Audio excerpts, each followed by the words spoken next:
آیا ته پوهېږې چې یو داسې مرض ته چې اکثره خلک ورو ورو له منځه وړي خو اکثره خلک پرې نه پوهېږي. په دې ویډیو کې به په داسې مرض خبرې وکړو، هغه هم لکه د وینې لوړ فشار. د وینې لوړ فشار به په لومړي سر کې درته تعریف کړو. د وینې لوړ فشار هغه حالت دی چې وینه په ډیر زور سره په د رګونو له لارې تېرېږي. کله چې زموږ ستاسو د وینې رګونه تنګ سي، نو وینه په سم ډول نسي تېرېدلی، نو زموږ ستاسو په لوړ فشار رامنځته کېږي. کله چې دا حالت دوام وکړي، نو بدن مهم غړي، که چېرته زموږ ستاسو د فشار ناروغي دوام وکړي، نو د بدن مهم غړي لکه زړه، همدارنګه دماغ او پښتورګي زیانمنوي. د فشار تر ټولو خطرناک شی دا دی چې نښې اکثره وخت نښانې نه لري. لوړ فشار اکثره وخت نښانې نه لري او انسان عادي ژوند کوي، خو دننه بدن کې مشکلات یا بدن خرابېږي. کله چې فشار ډیر لوړ سي، یعنی له اندازې واوړي، نو د سر رګونه خرابېږي، د زړه کار کمزوری کېږي، همدارنګه ناڅاپه فلج یا سټروک رامنځته کېدای سي. که په ډیرو حالاتو کې د سر رګ په ځینې وخت کې کله چې فشار زموږ ستاسو ډیر لوړ سي، نو د سر رګ پټاویږي. ما ډیر ناروغان، شپږ اووه دانې ناروغان لیدلي چې هغو د فشار له امله د سر رګونه پټاو سوي دي او فلج سوي دي، او ځینې حتی ژوند یې هم له لاسه ورکړی. مهمې نښانې که څه هم کله کله نښانې نه لري، خو ځینې خلک دا احساس کوي.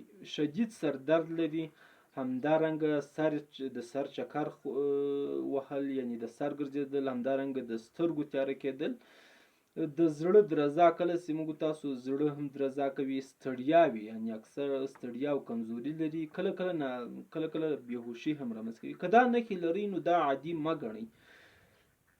د فلج یا سټروک سره د لوړ فشار اړیکه څه ده؟ فشار چې ده د فلج تر ټولو لوی سبب ده. کله چې موږ ستاسو فلج یا سټروک رامنځته کېږي، نو مهم لامل به یې د وینې لوړ فشار وي. کله چې فشار ډیر لوړ سي، نو د دماغ رګونه بندېږي یا چاودېږي.